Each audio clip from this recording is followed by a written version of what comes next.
Saudara sekalian, telah ditemukan update karomah terbaru daripada leluhur para habaib saudara sekalian, di mana ini ada dua karomah yang sangat-sangat unik saudara sekalian, di mana satu seorang habib saudara sekalian yang sudah meninggal dunia dan bisa menghamili istrinya yang masih ada di dunia saudara sekalian. Lalu kemudian yang kedua, ada seorang habib yang mampu menolong ke orang tuanya atau mampu menolong ibunya saudara sekalian, padahal dia masih belum dilahirkan alias masih di dalam perut saudara sekalian. Keselengkapnya mari kita sama-sama simak video berikut. Silakan. Itu ada kayak gini.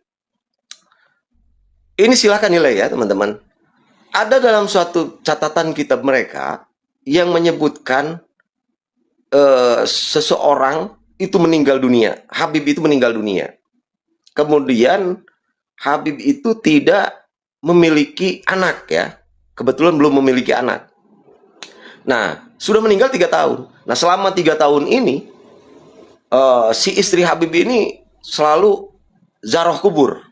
Nah, karena almarhum ini merasa kasihan sama istrinya yang kebetulan ditinggal belum memiliki anak gitu kan, kesepian. Habib yang sudah meninggal 3 tahun ini bangkit dari kubur, menghamili istrinya sampai punya anak 3. Bayangkan saja. Kok itu kan nggak masuk akal gitu loh. Itu jelas-jelas kurofat, jelas-jelas gedabrus gitu kan. Yang tujuannya apa? Supaya wah, orang itu supaya Habib ini hebat, Habib ini luar biasa. Apalagi dengan cerita-cerita lain. Kita hidup di dunia ya, kayak saya tidak pernah tahu saya ini akan dilahirkan ke dunia ini akan seperti gini, mulai dari kelahirannya, kehidupannya dan sebagainya. Karena saya tidak pernah pesan. Saya itu diciptakan gitu loh. Nah, mereka itu bisa COD, hidup dunia aja bisa pesen. Dari mana dasarnya? Ada anak ya yang bisa menolong calon ibunya. Jadi gini, dalam satu kitab Ba'alawi itu dikisahkan ada seorang habibah katanya, hubabah ya. Ada seorang hubabah yang masih perawan. Suatu ketika dia berjalan di tempat yang sepi. Kemudian ada orang yang mau mengganggu. Nah, tiba-tiba ada 2 orang laki-laki muncul, anak laki-laki, menolong habibah itu. Nah, singkat cerita selamatlah itu habibah ya. Ini cerita dalam kitab mereka ya. Nah, kemudian singkat cerita si habibah itu punya suami dan punya 2 orang anak laki-laki ya. Dan sudah dewasa, diceritakanlah kisah dia waktu muda ke kedua anaknya itu ya. Lantas kedua anak itu sambil senyum-senyum gitu loh, mendengar cerita dari ibunya. Kemudian ibunya si habibah itu nanya gitu kan, kenapa kalian ini senyum-senyum? Nah, kemudian kedua anaknya berbicara gitu. Wah, ibuku, apa ya, sebetulnya ibu menceritakan cerita tersebut kami sudah tahu. Dari mana kamu itu tahu dasar? Karena yang menolong ibu dulu itu adalah kami katanya. Bayangkan saja ada 2 orang anak calon yang jangankan sudah dilahirkan, dikandung aja belum. Itu. Yang bisa menolong calon ibunya. Kan itu gedebrus. Berarti hidup mereka itu bisa COD kalau begitu kan gitu. Nah, di sini yang awas, hati-hati lah teman-teman ya. Selain klaim-klaim tentang tadi yang saya sebutkan, mereka juga ternyata dalam kitab-kitabnya itu banyak yang menyesatkan. Ya. Apalagi itu kan banyak di video, silakan di tracking di videonya. Barang siapa yang berdoa di kuburannya Habib Al-Haddad, maka 70 hajatnya akan dikabulkan. Bayangkan, semudah membalikan telapak tangan, kuburan itu bisa mengabulkan permintaan, teman-teman. Barang siapa yang berdoa di kuburannya Habib Al-Haddad, maka 70 hajatnya akan dikabulkan. Nah, itu kan syirik itu. Menduakan Tuhan itu. Ya Allah. Kemudian barang siapa yang menghafal anak-anaknya Habib Al-Haddad, maka dakhalal jannah, akan masuk surga dengan hanya menghafal anaknya Habib Al-Haddad. Semudah itu masuk surga. Ya Allah. Kita menghafal anak-anaknya Nabi Muhammad saja ya. Nggak ada di situ hadis yang mengatakan bahwa barang siapa yang menghafalkan anak-anaknya Nabi Muhammad yang 7 itu akan masuk surga itu nggak ada hadisnya itu. Ini ada yang mengatakan bahwa barang siapa yang menghafal anak-anaknya Habib Al-Haddad, maka dakhalal jannah, akan masuk surga. Udah, nggak perlu ibadah, nggak perlu sholat, tinggal hafalin 5. Cuman 5 doh. Mungkin 5 menit aja hafal itu. Akan masuk surga. Terus barang siapa dalam kondisi meninggalnya di perutnya atau di tenggorokannya katanya. Itu ada hadisnya. Hadis versi Ba'alawi ya. Yang meminum kopi gitu kan. Yang masih terdapat di kerongkongannya ataupun di tenggorokannya ataupun di perutnya itu kopi gitu kan. Maka itu juga akan masuk surga. Itu hadis apaan gitu saya kan. Dan hadisnya juga ya. Hadis yang sahih saja itu cuman kurang lebih 4.000. Ya. Ini sampai 7 juta mereka ini hadisnya teman-teman. Habib itu ada yang hafal 7 juta hadis katanya. Hadis apa aja itu 7 juta.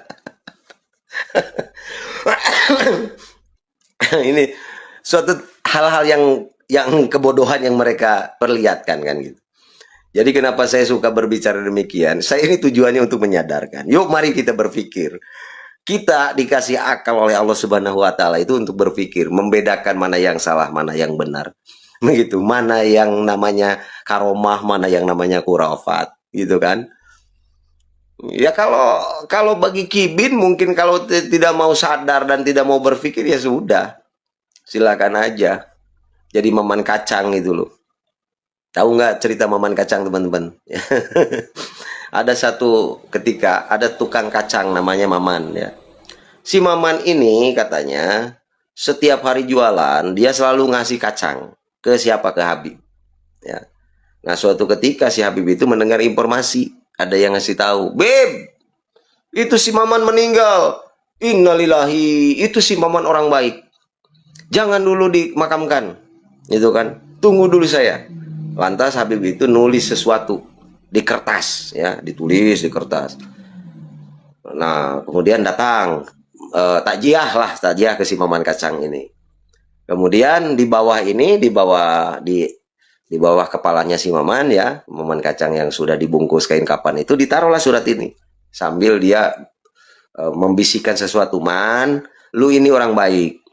Ntar lu kalau dikubur, kalau lu ditanya oleh malaikat, lu nggak usah jawab. Sampaikan aja ini surat dari saya. Insya Allah tidak akan mendapatkan siksa kubur. Nggak perlu menjawab, sampaikan aja surat cinta dari saya." Itu kan gedap berus. Emang malaikat itu dikasih surat akan ngerti, kan paham. Terus gimana ngasih suratnya kan gitu. Itu. Tapi kalau Kibin itu percaya teman-teman. Kalau Kibin itu yakin percaya. Karena apa? Karena otaknya nggak dipakai gitu loh. Udah percaya aja. Punya karomah. Aduh ya Allah. Ada orang Habib yang meninggal yang bisa menghamili punya anak 3 ya. Ada yang bisa menurunkan rantai emas. Ada yang anak belum dilahirkan bisa menolong calon ibunya. Pokoknya macam-macam teman-teman. Macam-macam apapun cerita. Mulai dari cerita Sun Gokong, cerita apa, mereka itu ada ya. Makanya ini aliran apa kata saya kan gitu. Ini sebetulnya ini Habib ini orang Islam atau bukan sih kan gitu. Bayangkan Nabi Muhammad belajar nahwu sharf. Ini ya teman-teman, Gusti Allah Subhanahu wa taala ketika bicara Allah ya, kita itu tidak bisa menyamakan Allah dengan apapun. Kita itu tidak boleh menyetarakan Allah dengan makhluk ataupun dengan apapun. Sepintar, sehebat, secerdas apapun otak manusia tidak akan bisa menjangkau yang namanya kebesaran Allah atau tentang Allah ya. Nah mereka itu bisa menyamakan Allah dengan manusia. Ada ada cerita di di kitab mereka juga. Tertulis di kitab mereka bahwa ketika Allah mau menemui seorang Habib, dia merubah dirinya menjadi Habib katanya. Kan goblok itu. Allah turun ya, mau menemui seorang Habib, menyerupai Habib. Kan gila itu. Orang-orang tolol itu yang percaya itu. Allah menyerupai Habib, menemui Habib. Dari mana dasar goblok kan gitu. Aduh itu keterlaluan itu ya Allah. Allah kok disamakan dengan makhluk dan lain sebagainya. Nah, Ada lagi, Allah ketika mau menurunkan bala, gitu kan, itu meminta izin sama Habib. Berarti ke posisi Habib ini di atas Allah dia. Lama Allah. Allah itu meminta izin mau menurunkan bala sama Habib gitu loh. Dasarnya dari mana ini, bos? Sama malaikat aja Allah tidak meminta izin sama, karena tidak ada yang bisa menyeterai Allah gitu loh. Tuhan yang Maha Kuasa. Dia itu mempunyai hak dan kekuasaan yang memang tidak ada batas. Apapun tidak ada yang mustahil di mata Allah. Innama amruhu iza arada sayyi'an an yaqula lahu kun fayakun. Ketika Allah berkehendak apapun terjadi. Lawang ini Allah mau menurunkan bala, minta izin sama Habib. Kan gila itu. Tapi bagi Kibin itu karomah katanya. Aduh, Kibin. Makanya saya sering berbicara, sering live seperti ini. Siapa tahulah sadar. Yuk mari kita berpikir sehat. Yuk mari kita berpikir menggunakan akal, ya. Hari ini itu udah zaman milenium, ya. Hari ini tahun 2026, abad ke-21, sudah zaman canggih. Nggak usah lagi lah ngaku-ngaku cucu Nabi, nggak usah lagi mengaku-ngaku orang hebat, orang paling berguna, berbakti. Enggak, lu aku juga kalau memang lu punya kelebihan, lu punya kemampuan, juga masyarakat tahu gitu loh. Daripada lu mengklaim tapi tidak bisa membuktikan, akhirnya apa? Malu gitu loh. Apalagi kalau sekarang dengan adanya diskursus atau polemik nasab ini kan sudah masyarakat ini poinnya kan sudah tersampaikan. Masyarakat tua sudah tahu siapakah Balawi. Mereka berasal dari mana, datangnya kapan, bagaimana eksistensinya di Nusantara dari dulu sampai hari ini. Kan masyarakat udah bisa men-tracking, bisa cari tahu. Sekarang itu zaman canggih kan gitu. Masih aja ngotot, ngaku-ngaku, mengklaim dan sebagainya, menganggap masyarakat itu bodoh. Padahal sejatinya yang bodoh itu siapa kan gitu. Nah, ini kalau berbicara tadi, ya, atau mantan. Nggak usah lah kalian bangga. Sekarang kan udah rungkat gitu loh. Masyarakat udah tahu siapa kalian. Orang ada mantan presiden, ada mantan wali kota, mantan gubernur mungkin, atau mantan TNI dan Polri ya. Itu Pak, patut dibanggakan itu. Lah kalau mantan cucu Nabi, siapa yang meng-SK-kan? Mantan cucu Nabi, nah kan malu. Atau purnawirawan cucu Nabi, oh kan malu itu. Kalau purnawirawan TNI ya terhormat gitu kan. Tapi purnawirawan cucu Nabi, waduh, malunya nggak ketulungan teman-teman ya. Nah ini kembali ke persoalan ya, pernyataan ataupun narasi yang pernah dikatakan terakhir kemarin Pak Prabowo. Mungkin saking gedeknya sama kelompok ini ya. Ya memang di situ tidak jelas apakah kelompok dimaksud oleh Pak Prabowo ini adalah Balawi atau bukan ya. Tapi ujungnya itu loh, silakan kalau kalian ini mau kabur, silakan kabur ke Yaman lah. Kok nyebut Yaman kan gitu? Nggak nyebut kabur ke Malaysia atau kabur kemana. Jangan-jangan ini yang dimaksud kelompok ini kelompok Yaman gitu loh. Imigran Yaman. Kan ke sana. Ini karena apa? Karena saking gedeknya. Pemerintah kita itu juga tidak bodoh. Ya. Hari ini udah tidak laku lagi lah.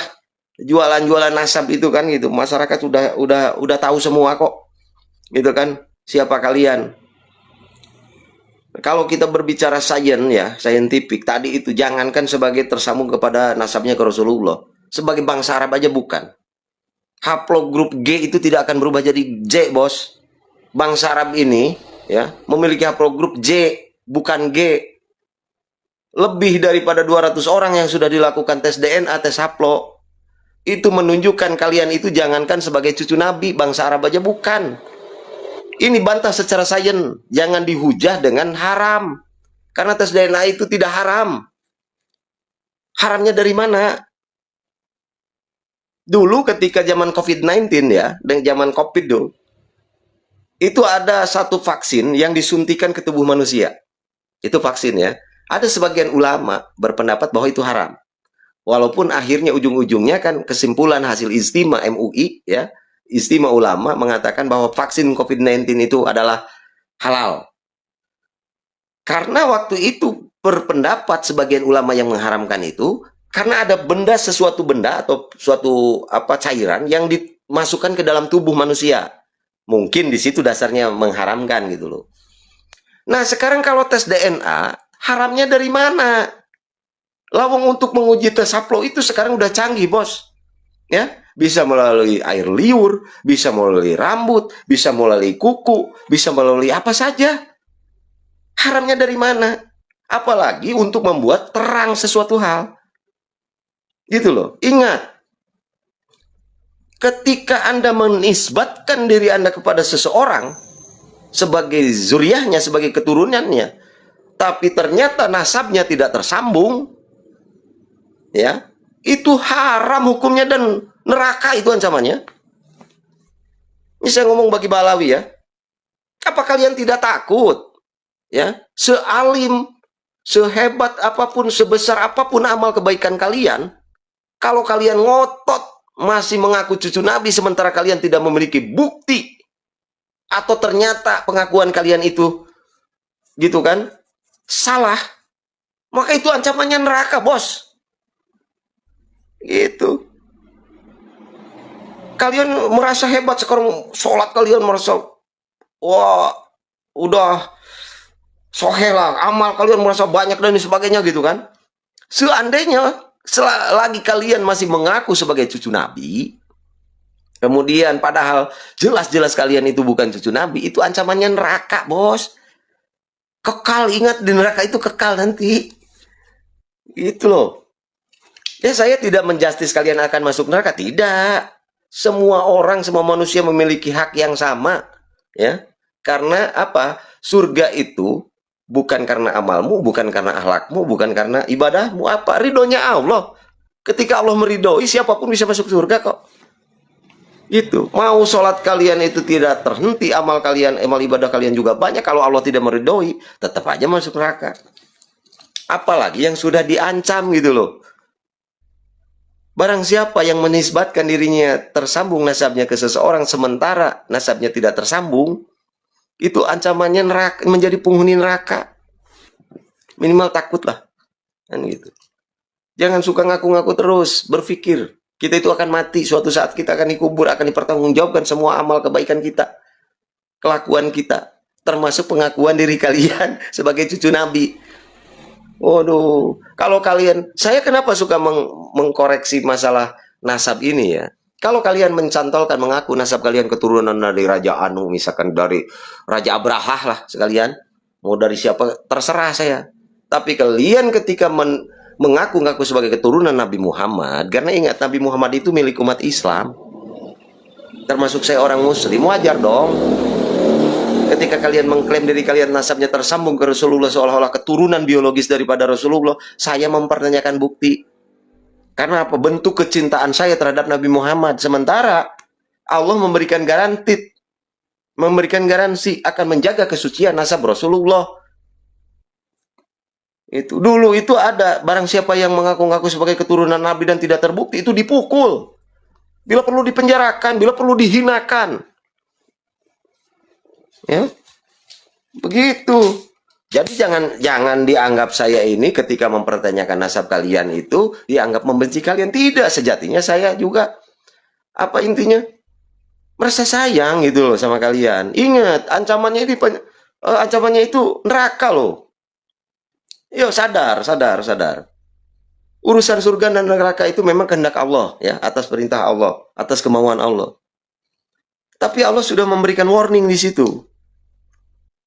Ketika seseorang mengaku-ngaku sebagai keturunan si Anu dan dia ternyata tidak terbukti bukan keturunannya, itu, maka ya ancamannya neraka gitu loh. Apa tidak takut? Ini siapa yang undang ke host? Udahlah, nggak usah perlu ngaku-ngaku cucu Nabi terus. Tinggal perbaiki kelakuan kalian, perbaiki akhlak kalian, pertinggi ilmu kalian. Sudah.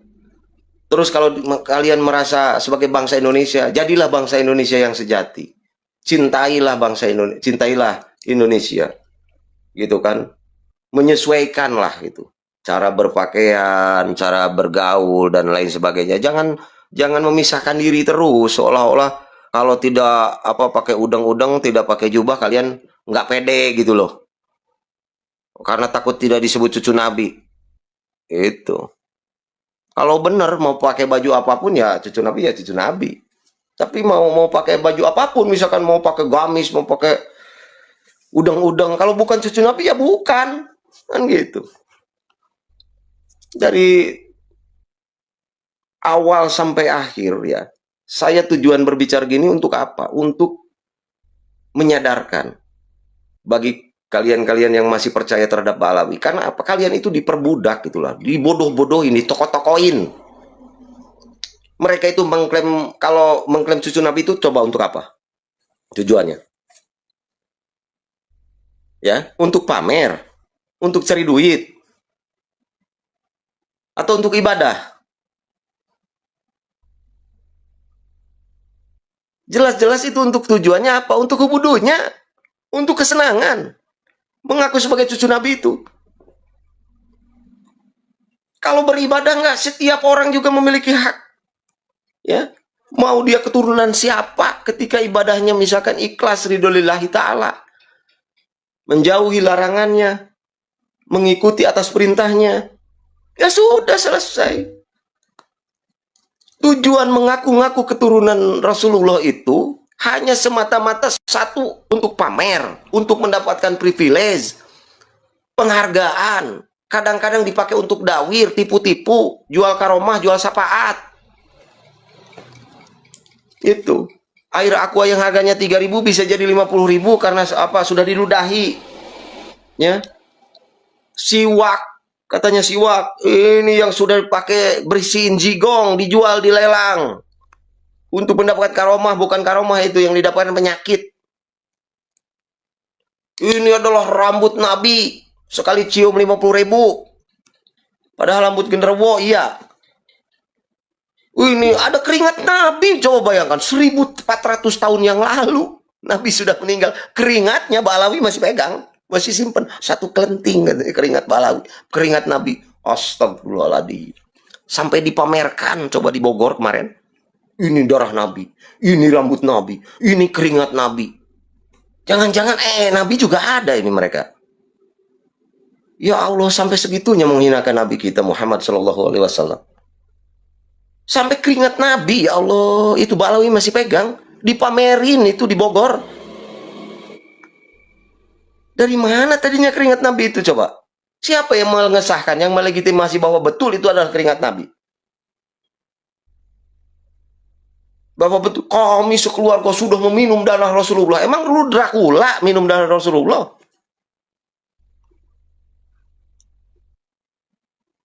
Aduh, ya Allah.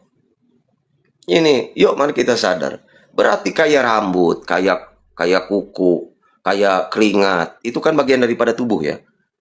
Berarti itu fosil, bukan artefak ya teman-teman. Itu fosil. Masa Nabi kita itu memiliki fosil? Coba bayangkan. Itu kan menghinakan itu. Lagian ya, stresnya itu pemerintahnya kok ngasih izin kemarin itu di Bogor ketika pameran apa namanya itu? Pameran fosil-fosil atau artefak-artefak punya Nabi katanya. Kemarin belum lama ini, berapa bulan ke belakang itu. Dikasih izin lagi sama perintah Bogor itu. Kan gila itu. Harusnya kan sebelum dipamerin, bener nggak ini? Ini darah Nabi, ini rambut Nabi. Siapa yang melegitimasi? Siapa yang mengesahkan? Gitu. Ini keringat Nabi. Sampai keringat, gila nggak? Ada yang disebut ini keringat Nabi. Satu kelenting itu.